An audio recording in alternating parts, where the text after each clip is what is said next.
everyone. Welcome back to the show. It's great to have you here today. Looking forward to bringing back another viral-based podcast. This time talking about the post-inflammatory issues that many people are suffering when they are being exposed to the current virus out there right now. We all know the pandemic, the virus that I'm speaking about. I will try not to use the actual virus name just for simply being banned on most social media, as many people are. And what I want to do is I want to really dive into the show, again, give you unbiased advice, give you exactly what the research is showing, the most common symptoms, because it is real, and then giving you specific ways in order to be able to overcome it. So the goal of every single show on the Cabral concept is to give you the unbiased research. Where does that come from? It comes from the actual science, and it comes from the research studies. And then what I do is I blend that with 20 years of working with private clients really all over the world and helping them with many of the specific issues that we're going to talk about here today. So I like to give you the real world, and I like to give you the research as well, and make the two work seamlessly together. So that's a big part of the work that I try to bring you. And what I always want to share with you is that it is unbiased, that I simply don't have that dog in the race, that I'm only looking to try to serve to the best of my ability to help as many people as possible.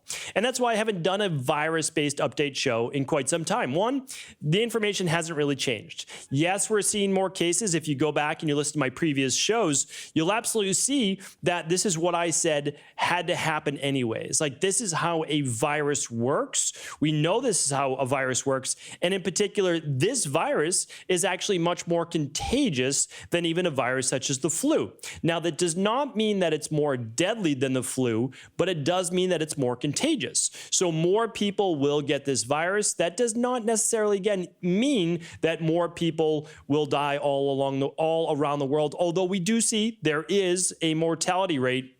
Again, nothing like they described it to be, but again, a fraction of 1%. That does matter. Like, it matters because many people are being exposed. Now, are the levels to what they are saying are caused by mortality for this particular virus? They're not. And again, like, if you look at the unbiased research, you can just see what Johns Hopkins put up the other day, which was subsequently, they were asked to take it down very, very quickly. But by the power of the internet, you'll be able to find it if you simply look at mortality rates over 2020 by Johns Hopkins, and you'll be able to find this. Of course, me saying that, I'm sure, will further get this podcast banned, but I do my best, and it's always available. So today, the podcast will always be found at stephencabral.com/1776. So it might, be banned on YouTube. It might be banned on Instagram. It is what it is. But again, for no reasons, like, I'm not trying to give you anything except the truth. And when you look at the actual numbers, you will see, yes, there are many people, again, it's unfortunate, but there is an average age of mortality to this, and it is still hanging out around 78 to 80 years old. Some say 79, some say 81, somewhere around that age range. And when we're looking at total mortality, we're looking at about the same for a given season, such as which they compared it to as 2018. So again, do I think that this virus is serious? Absolutely, and I always have. I also think the flu virus is very serious. I mean, that's the truth, because it can lead to pneumonia and a lot of complications as well. So the research that I'm sharing with you, my hope and optimism is not to be misconstrued with my belief that this is a serious virus, especially for about 50% of the population, meaning if you're at higher risk, if you have cardiovascular issues, which I'm going to share with you today, higher blood pressure, type 2 diabetes, or you are more, not just overweight, but more towards obese with a BMI above 29 or so, you're going to be far more susceptible to not a great outcome. I mean, that's really what we're talking about. Now, when we look at all the people with cardiovascular disease, again, it's about 10.5% of those people die when they get this virus. Now, that's not a good thing, right? But we have so many people with cardiovascular disease. And when we look at a lot of these studies, again, I'm going to share with that just in a minute, so I don't want to give it all away now. But I just want you to know, along the whole time, I want you to know that I believe that this is a serious virus. But I've said before, this is what happens when we have a virus that runs amok, this time globally, that it cannot have any more hosts. It's going to continue to move and move and move until there are no more hosts, or we have some way in order to create herd immunity to a faster degree. That's really it. And again, going back to not a lot of people, because a lot of people understand what I'm saying and how I'm trying to help. But there are also those people that say, oh, you're against wearing masks, how dare you, all of that. Like, that is coming from your vantage point. Again, like, I'm just sharing with you the research. I actually do believe in masks, and I've said that before. I believe in the masks that actually work. I don't believe in wearing masks for the sake of wearing a mask that does not do anything, that leads to a false level of security and is harmful to those people more at risk. So if you're saying just wear a mask, I'm saying that is not correct, because I shared with you the research. Single-ply, homemade cloth masks do almost nothing, like literally nothing. The thin gator masks that you just pull up over your nose and mouth, not only do they do nothing, they spread the virus faster. And you can go back to my podcast on that. The masks that work are the light blue surgical masks that are 3-ply when fitted tightly and correctly. They're about 70% effective. The only masks that we know are effective are the N95s when worn correctly, meaning like you don't touch the inside of it, you keep it all the way tightly fitted around the mouth. That works. And so I'm not anti-mask. I'm not saying, I've never once said that. I keep all of my podcasts up for the last 5 years, right? 5 years I've been doing this podcast. I speak for about 10 hours a week on video and podcasts. That's a lot, right? Like, that's, how many hours is that? 2,500 hours just of me doing videos over the last 5 years or so.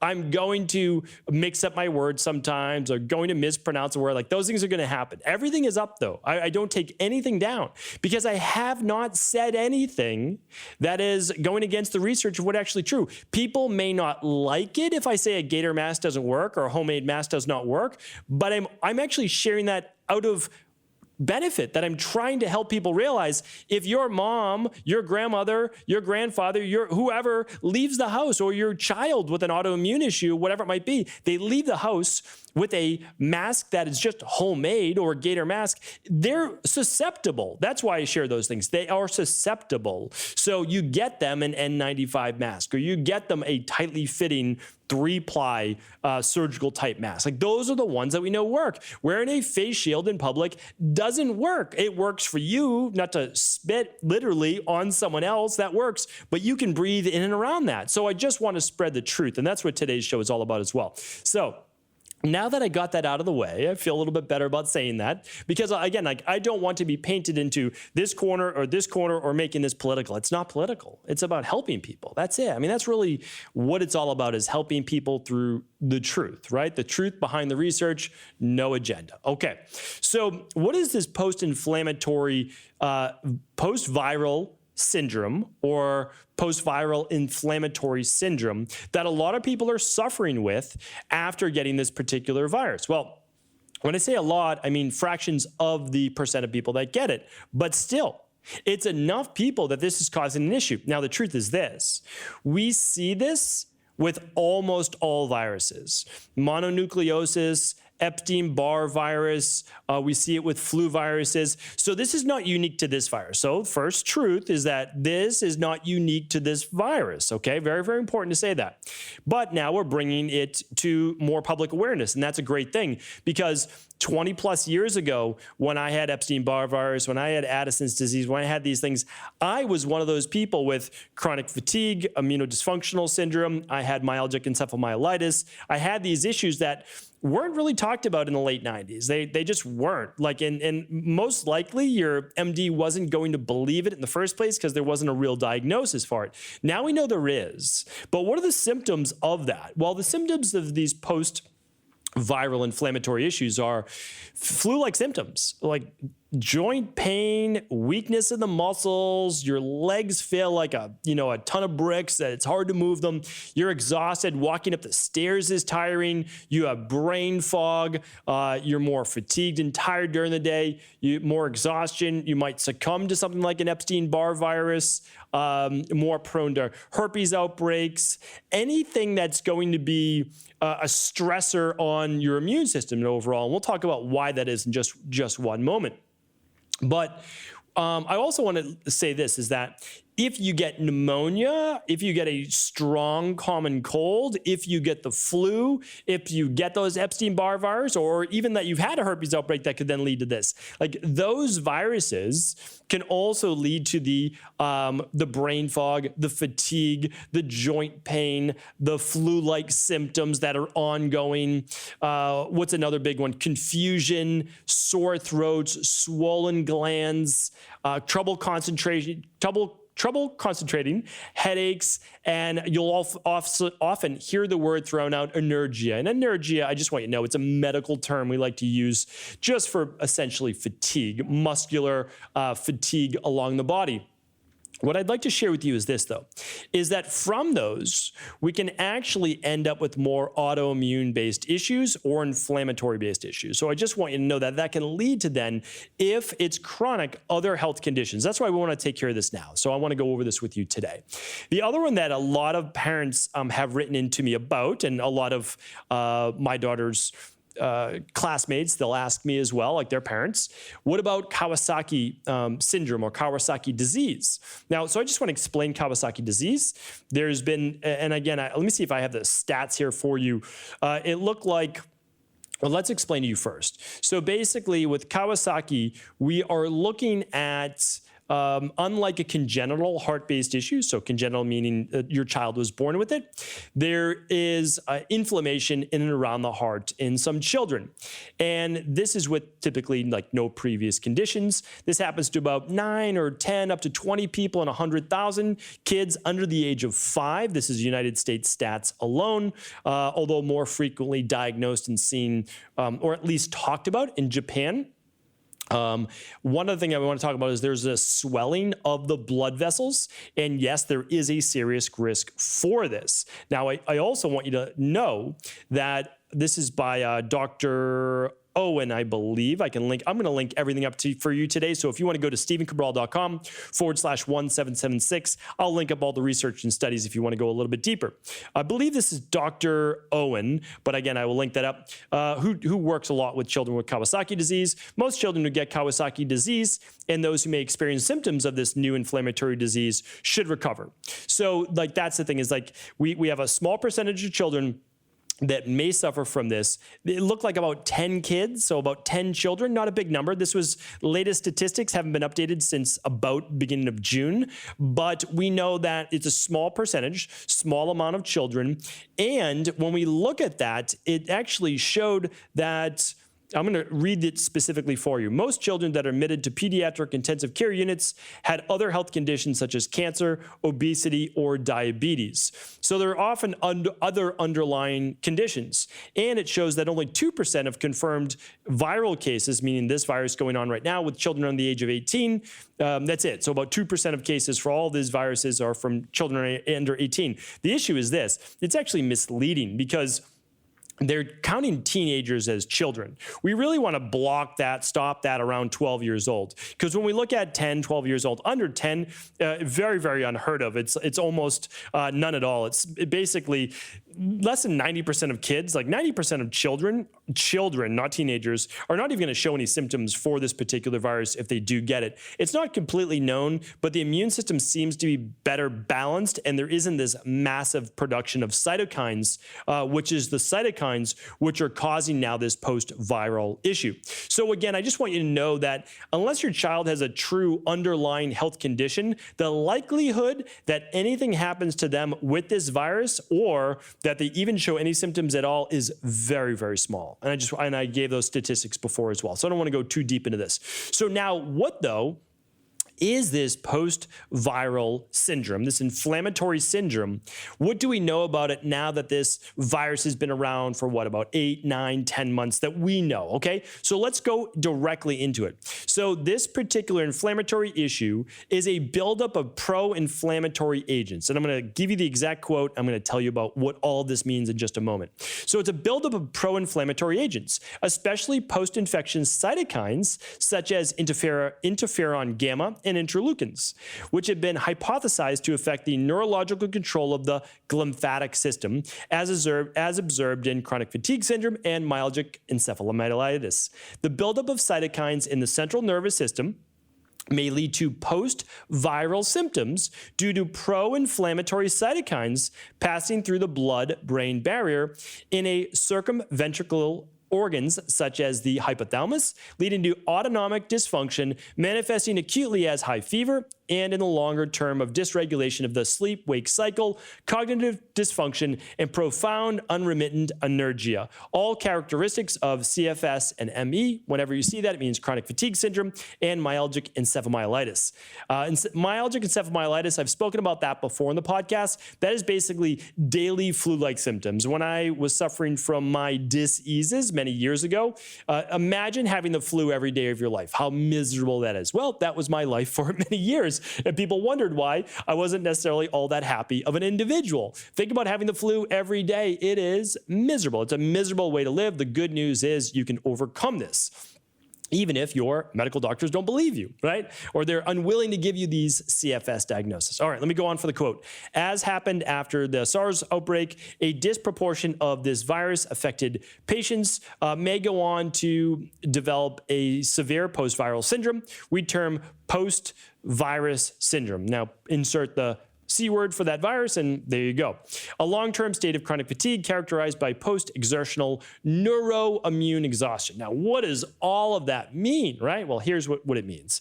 So basically, you get an infection in your body. It could be bacterial, or it could be viral. All right, here's what happens. Because again, it can happen with the flu. It can happen with Lyme. That's why I always tell people, oftentimes, it's no longer Lyme disease. It was Lyme disease when you got it, and it's no longer Lyme. You're looking at a post-viral or post-bacterial infection right now that is affecting the mitochondria, and it has disturbed your autonomic nervous system because of the inflammatory-based process. That happens in the brain. Let's talk this. Let's create normal speak out of this. All right, so what happens? Well, the hypothalamus regulates your endocrine system. That means it regulates the production of cortisol.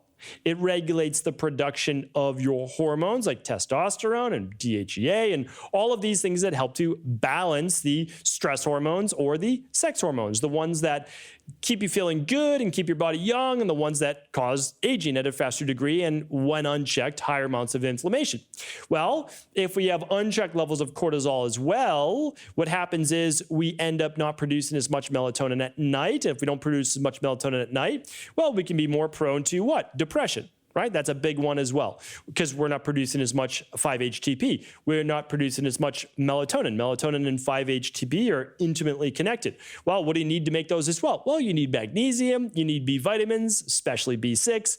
What happens when your body gets really stressed out? Well, it gets depleted of B vitamins, right? It gets depleted of zinc. So how are we able to fix this process? Well, we'll get to that in just a moment, but I want you to know that regardless of whether you're going to work the plan or not, it says this, again, like they give you these, post-viral inflammatory. Yes, a lot of people do suffer from that. There's no doubt about it. I suffer from it. I know it's a real thing. I had that previously when I got very, very sick. Here's the issue though.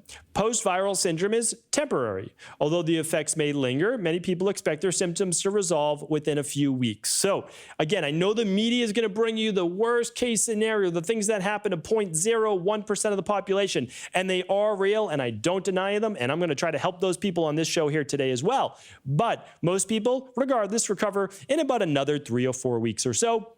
Might take 6 weeks, might take a little bit longer, but their body rebalances if they're doing the things to rebalance their body, right? That's a big part of it. All right, in some cases though, symptoms may last for longer, up to several months. A smaller study in viral immunology reported that 31% of people experience prolonged fatigue of longer than 6 months when they suffered from West Nile virus. So why would they suffer for longer? Because the body was never able to get back in check, be able to rebalance itself. Why are some people able to rebalance and others are not? Well, a lot of it has to do with the underlying conditions first. Were you previously dealing with a heart issue? Were you previously dealing with blood pressure issues? Previously dealing with blood sugar issues? Previously overweight or obese? These things lead to higher amounts of inflammation in the first place. It goes back to the rain barrel. It really does. So let's say you're dealing with cardiovascular issues, autoimmune, viral issues, I mean, all of these different things, right? So now all of a sudden you get this virus. Again, whether it be the flu, pneumonia, whether it be Lyme, whether it be this particular pandemic virus right now. Okay, all of a sudden you get that. Now your rain barrel is really overflowing. And what do? Well, you already were not in great shape before, like meaning health-wise, and now you're worse because you've added more to that rain barrel in order to fix. Well, the thing is this. A lot of people now in the media saying, well, now it's leading to long-term heart conditions. It is not leading to long-term heart conditions in anyone but fractions of a percent of the population. So please do not let the media fear-mongering get you on this as well. Here's the study. The study was literally done from January and February in Wuhan, China, and it was done on 416 adults. And let's see what else we have here. A total of 82 patients ended up having cardiac issues. These patients were an average age of 74 years old. Again, older population. Do I believe that we need to save our 74-year-olds? Yes, I absolutely do. I mean, like, again, I don't want people to misconstrue these words. Every life is valuable, okay? I want to just go through this here. But out of the people whose average age was 74 and those 19% that were hospitalized had this, they had comorbidities of hypertension, 60% did. Diabetes, 25%. Coronary heart disease, about 30%. Cerebrovascular disease, about 16%. Congestive heart failure, about 14.6%. Cancer, about 8.5%. And the mortality rate among patients with cardiovascular injury previous was about 51.2%. Like, that's an enormous amount. Why? Because this virus seems to affect our lungs first and then move to the heart for those people that are hospitalized. Well, those people that had a pre-existing heart condition were actually much more likely when in intensive care to die versus those people that didn't already have a heart condition. They might have other comorbidities, but not a heart condition. That was only at 4.5%. Now, you might say, well, 4.5% is still a lot. I agree with you. But these are people that were already in intensive care. This is not even people that get the virus, recovering from the virus, are not feeling well. These are people that are in the hospital, have stayed for about 10 days, and are in intensive care. So we're looking again at fractions of a percent. Do these people matter? They absolutely do. But went on to say this. Besides the average age range, the comorbidities, that cardiac injury defined by levels of protein called a troponin, which is measured in the blood. Dr. Gudimetla, I apologize, mispronunciation, explains that detecting the abnormal troponins in a critically ill patient with this particular virus isn't likely to alter management of the patient, meaning that most people who have this issue in the hospital then go on fine to recover if they recover, right? That's a big part of it. So the researchers also address potential drug interactions in these patients, meaning some of the drugs they were using may have inadvertently led to some of these comorbidity, or shouldn't say comorbidities, mortality rates as well, simply because they were doing their best. It's not like these doctors aren't doing their best. They are. Some of the drugs may have interacted and actually caused some of these heart conditions as well. Again, I don't think that's a fault of the doctors. They're doing their best. These people are in intensive care, and this is a new virus that we haven't necessarily seen in this exact form before. So, okay, I just want to leave you, I've talked enough about myalgic encephalitis. I don't need to really go back on that. That's the fatigue, the flu-like symptoms, the exhaustion, the brain fog. That's what a lot of people are suffering from. So what do? Well, we need to do this. We need to focus on rebalancing inflammation through not specifically addressing inflammation. So yes, inflammation matters, but why is the body dysregulated in the first place? That's what we need to look at. So there is a typically hypothalamic pituitary issue caused by the free-floating cytokines in the body. So yes, we need to reduce total cytokine load. How do we work on that and re-regulating the body? We do that through relearning that circadian rhythm. We do the things that we would do to get well, and we do them for a little bit longer and a little bit more. So now is the time to focus, like if you're dealing, or any of your family members are dealing with some of these post-viral syndrome or inflammatory issues, we work much more on inflammatory diet. So we're really working, again, inflammatory diet, 7 to 9 servings of fruits and veggies every day. This is the time to focus on these brightly colored fruits and vegetables, highly anti-inflammatory. There's no doubt about that. Monounsaturated fats. What would monounsaturated fats be? Well, the easiest ones are nuts or seeds, but really the best ones are olive oil and avocado. So easy ones to look at specifically right there. And then protein, yes, our bodies need protein in order to regenerate. Somewhere about 0.8 grams per kilogram of body weight. Easiest way to think about it is take your body weight or your ideal body weight and divide it in half and eat that. Honestly, let's make things easy for ourselves. Split it over 3 meals per day. Very, very simple way to look at it.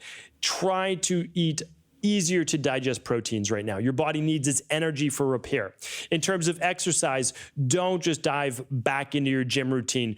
Don't try to pick right where you left off. I want you to ease into your movement. First, the walking. Follow my graduated exercise protocol. Begin to implement these things. Walking first, then some light cardio. Get the blood flowing. Then the body weight exercises. Again, continue to work up that ladder. Work on stress management. This is not the time. You have time, but now is not the time to take on a lot of new work stresses, relationship stresses, whatever it might be. Get your sleep, get your rest, get to bed earlier. You need your 8 to 9 hours of sleep. Get to bed earlier, 9 to 10 p.m. at the latest. Sleep, be in bed, even if you're not sleeping, 8 to 9 hours. Use a good sleep-based protocol to get you to sleep right now. You need to reset the circadian rhythm. You might need the liquid melatonin. You might need the sleep help support. You might need the magnesium. You might need all of those things right now, the adrenal soothe at night, right? Those are the things that are going to reset that circadian rhythm. A couple other things that I just wanted to mention to you. This is not the time for longer fasts, right? Don't deplete the body more. Yes, I still believe 12 to 14 hours a night, no doubt about that. Stop eating by 6 p.m. Start eating again at 8 in the morning. You can do that. That's a normal fast. Don't exhaust the body though. Feed it with lots of good nutrients as well. And the last part I'll give you is just really keeping that mindset positive. You will overcome this. Your family members will overcome this. Use good nutrition. Make sure you get in your vitamin C. Make sure you get in your vitamin D, your zinc. You're taking the daily foundational protocol. I would do level 3, and that you are continuing to move forward, that you know that it's not a matter of if you're going to get well again, it's simply a matter of when. It's just time. Whether it be weeks or a couple months, you'll get there, you'll ease back into it, and you will be happy and healthy again. So thank you so much for tuning into the show. As always, I appreciate you. If you felt the show was helpful, please do feel free to share it with anyone you believe it could serve. Take care.